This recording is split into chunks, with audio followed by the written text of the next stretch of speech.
Hello दोस्तों, नमस्कार। एक बार फिर से आप सभी का बहुत बहुत स्वागत है आपके अपने परिवार मैथ्स वाटिका में। दोस्तों, मैं हूं रुपेश यादव और इस वीडियो में हम लोग कोऑर्डिनेट ज्योमेट्री में जो इस टाइप का क्वेश्चन पूछा जाता है उसके बनाने के ट्रिक को देखेंगे।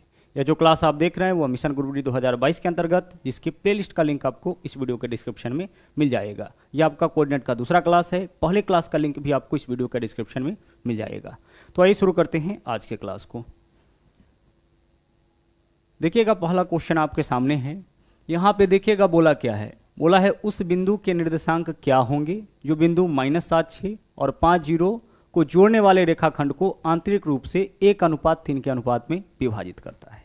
ध्यान से समझिएगा, बहुत ही इंपॉर्टेंट क्वेश्चन है, मोस्ट रिपीटेड क्वेश्चन है।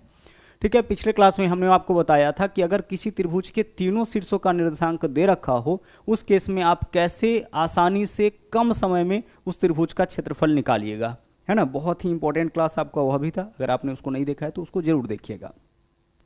यहाँ क्या बोला है, सबसे पहले क्वेश्चन को हम लोग गौर से समझेंगे। यहाँ पे मान लीजिए कि दो बिंदु है, ठीक है। यह पहला बिंदु है, एक रेखाखंड है जिसका दो बिंदु, यह पहला बिंदु, यह दूसरा बिंदु। इस बिंदु का निर्देशांक देखिए कितना दिया है, -7 और 6, ठीक है।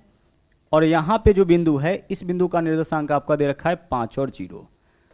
आगे क्वेश्चन में यह बोला है कि इसको जोड़ने वाले रेखाखंड, तो यह आपका रेखाखंड है, को आंतरिक रूप से 1:3 के अनुपात में, 1:3 के अनुपात में, जैसे कोई भी पॉइंट जो है ना, यह पॉइंट मान लेते हैं कि इस रेखाखंड को 1:3 के अनुपात में द्विभाजित करता है। इसका मतलब इधर अगर 1 भाग होगा तो इधर 3 भाग होगा, 1:3 के अनुपात में विभाजित करता है।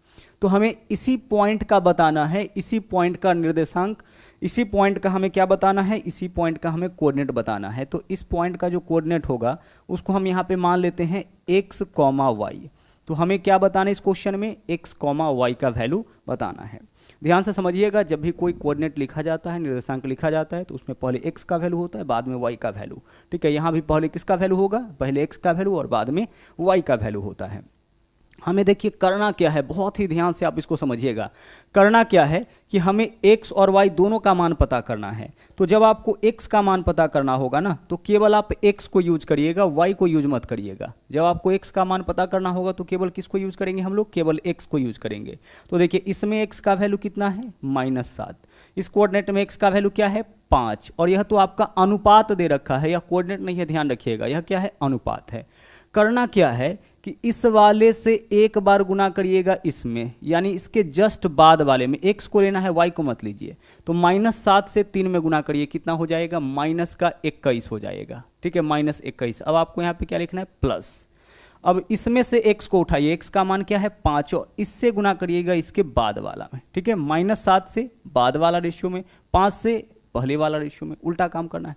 तो 5 से 1 में गुना करेंगे, कितना हो जाएगा, 5, और बट्टा में दोनों अनुपात का योग लिखना है। तो 1 और 3 का योग कितना हो जाएगा, 4। -21 + 5 कितना होगा, -16, -16/4 कितना हो जाएगा, -4। तो एक कोऑर्डिनेट आपको पता हो गया है। अब हम लोग दूसरा कोऑर्डिनेट पता करेंगे, यानी y का वैल्यू पता करेंगे। y का वैल्यू देखिए कैसे निकालेंगे। अगर हमें y का वैल्यू चाहिए तो फिर हम x के ऊपर ध्यान नहीं देंगे, ठीक है। आपको क्या करना है, अब इसके ऊपर ध्यान नहीं देना है, दोनों में जो x है, x के ऊपर ध्यान नहीं देना। फिर से वही काम करिए जो x के साथ किए थे। 6 से इस अनुपात के दोनों पदों में बारी बारी से गुना करना होता है, लेकिन इससे करेंगे इसमें बाद वाला में। तो 6 त्रिक 18 हो जाएगा, यह आपका कितना होगा, 18 होगा। 6 त्रिक 18, 6 से किस में गुना करेंगे, बाद वाले में, और इससे इस बाद वाले में, तो 0 से 1 में गुना करेंगे, कितना हो जाएगा, 0। तो 18 + 0, और बट्टा में अनुपात का योग, तो 1 और 3 कितना हो जाएगा, 4। 18/4 करिएगा, 18 में 4 से भाग करिएगा, कितना हो जाएगा, 9/2, यानी कि 4.5। तो x का वैल्यू आपका आ गया है 4, और y का वैल्यू, x का वैल्यू -4 और y का वैल्यू 4.5। तो विकल्प बी जो है वो हमारा आंसर होगा। हम इसको कैसे लिखेंगे, -4, 4.5, ठीक है। अगला क्वेश्चन से और इस कॉन्सेप्ट को हम लोग क्लियर करेंगे। कॉन्सेप्ट आपका यही है, तरीका आपका सबसे बेस्ट यही है। देखिएगा, दूसरे क्वेश्चन में आते हैं हम लोग। यहाँ पे इस दूसरे क्वेश्चन में देखिएगा, बोला क्या इस क्वेश्चन में, बिंदु 4, 5 और 7, 11। सबसे पहले एक रेखाखंड बना लेते हैं, इसमें दो बिंदु है। इस पहले बिंदु का कोऑर्डिनेट दे रखा है, कितना है, 4, 5, ठीक है। आगे देखिए, अगला जो बिंदु है उसका कोऑर्डिनेट क्या दे रखा है, 7, 11, ठीक है। दोनों बिंदु का इस क्वेश्चन में कोऑर्डिनेट दे रखा है।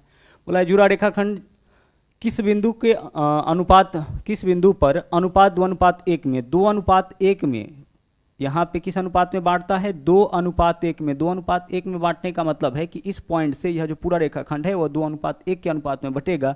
इधर अगर 2 भाग होगा तो उस तरफ कितना भाग होगा, 1 भाग होगा। तो इसी पॉइंट का हमें बताना है कोऑर्डिनेट, यानी कि अगर हम इसका कोऑर्डिनेट x और y माने तो हमें x और y का वैल्यू फिर से इस क्वेश्चन में बताना है। देखिए हमने आपको ट्रिक क्या बताया, करना यह है कि अगर x का वैल्यू आपको निकालना है तो केवल x को यूज करिएगा। इधर x क्या है 4 और इधर x क्या है 7, केवल x को यूज करिएगा और दोनों पद से एक एक बार गुना करेंगे, इधर वाले से बाद वाले पद में और इधर वाले से उधर से जो बाद में होगा उससे। तो हम 4 से देखिए किस में गुना करेंगे, 1 से। तो 4 एकम कितना हो जाएगा 4। पहले तो हम x का ही मान निकालते हैं, तो 4 गुना 1 हो जाएगा 4। अब लिखना है आपको प्लस। अब हम देखिए इस 7 से किस में गुना करेंगे, 2 में। तो 7 दूना कितना हो जाएगा 14 और बट्टा में इसका अनुपातिक योग, तो अनुपातिक योग 2 और 1 3। 14 और 4 18 बट्टा 3 कितना हो जाएगा 6 हो जाएगा। तो x का वैल्यू आपका 6 आ गया। अब हम निकालेंगे y का वैल्यू। y का वैल्यू देखिएगा कैसे निकलेगा। y का वैल्यू निकालने के लिए हम किसको यूज करेंगे, हम अब यूज करेंगे y को। ध्यान से देखिएगा हम किसको यूज करेंगे, y को। यहाँ पे y क्या है 5, यहाँ पे y क्या है 11। अब हमें 4 और 7 को यूज नहीं करना है क्योंकि हमें y का वैल्यू चाहिए। फिर से वही काम, इस 5 से गुना करेंगे पहले 1 में, तो 5 एकम कितना हो जाएगा 5 हो जाएगा। फिर क्या लिखना है आपको प्लस। अब इस 11 से किस में गुना करेंगे 2 में, तो 11 दूना कितना हो जाएगा 22 और बट्टा में अनुपातिक योग, अनुपातिक योग 2 और 1 कितना है 3। 22 और 5 27, 27 बट्टा 3 कितना होगा 9, यानी 6,9। यही आपका इस क्वेश्चन का क्या होगा आंसर हो जाएगा। तो विकल्प डी जो है वह आपका यहाँ पे इस क्वेश्चन का सही आंसर होगा। जब भी आंतरिक रूप से विभाजित वाला क्वेश्चन होगा जो बहुत ही ज़्यादा रिपीट किया है, बहुत ही ज़्यादा पूछा गया है, तो इसका आंसर आपका यही हो जाएगा। ओके, चलिए एक क्वेश्चन और हम लोग यहाँ पे करेंगे। क्वेश्चन नंबर 3, ध्यान से देखिएगा क्वेश्चन क्या है। फिर से बोला है कि बिंदुओं -1 और 0, यहाँ पे क्या है -1 और 0, एक कोऑर्डिनेट आपका दे रखा है। दूसरा कोऑर्डिनेट क्या है 2,6, 2,6 यही तो है। अब आगे बोला है कि जुड़े हुए रेखाखंड आंतरिक रूप से 2:1, यह विभाजित होता है किस अनुपात में, यह आंतरिक रूप से 2:1 के अनुपात में विभाजित होता है। तो बताना है बिंदु पर, जिस बिंदु पर विभाजित होता है उसका हमें यहाँ पे निर्देशांक बताना है, यानी x और y का मान। x का मान कैसे निकालेंगे, केवल x को यूज करिए। तो यहाँ पे देखिए x क्या है -1, तो -1 से 1 में गुना, हमेशा अनुपात के बाद वाले में, तो -1 से 1 में गुना -1 हो जाएगा। फिर आपको लिखना है प्लस, 2 से गुना करेंगे 2 में कितना हो जाएगा 4 और बट्टा में अनुपातिक योग 2 और 1 3। 4 में से 1 माइनस करेंगे 3, 3 बट्टा 3 कितना होगा 1 हो जाएगा। तो x का वैल्यू आपका 1 हो गया। बस थोड़ा प्रैक्टिस करना है, बहुत ही आसानी से आप अपना आंसर निकाल सकते हैं। आगे देखिए, अगर आपको y का मान निकालना होगा तो आप किसका यूज करिएगा, y का, अनुपात का तो यूज करना ही पड़ेगा। तो 0 से गुना करेंगे किस में 1 में, कितना रह जाएगा 0, प्लस है तो प्लस। 6 से किस में गुना करेंगे 2 में, 6 दूना हो जाएगा 12 बट्टा में अनुपातिक योग 2 और 1 3।